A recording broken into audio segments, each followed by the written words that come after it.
leo tarehe 20 ya mwezi wa 5 mwaka 2026, Mahakama Kuu ya Tanzania kitengo masijara ndogo ya Dar es Salaam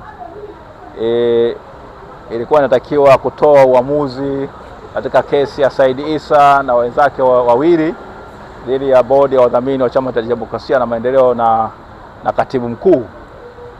Sasa uamuzi utakiwa utolewe na Jaji Ngunyale, lakini leo baada ya kufika hapa mahakamani na kwenda tukaenda kwa msajili, tukaambiwa kwamba msajili akatuambia kwamba uamuzi bado haujakamilika. Kwa hiyo mahakama inaahirisha kwa wiki moja nyingine.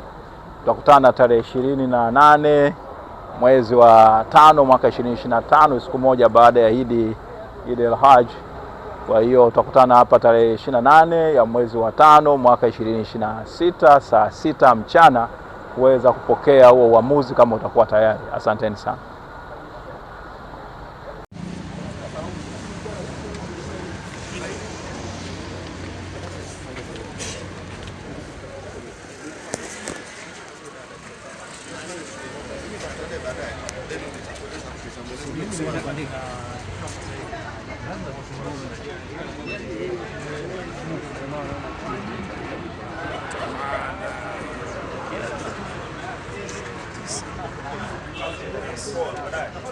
Boa.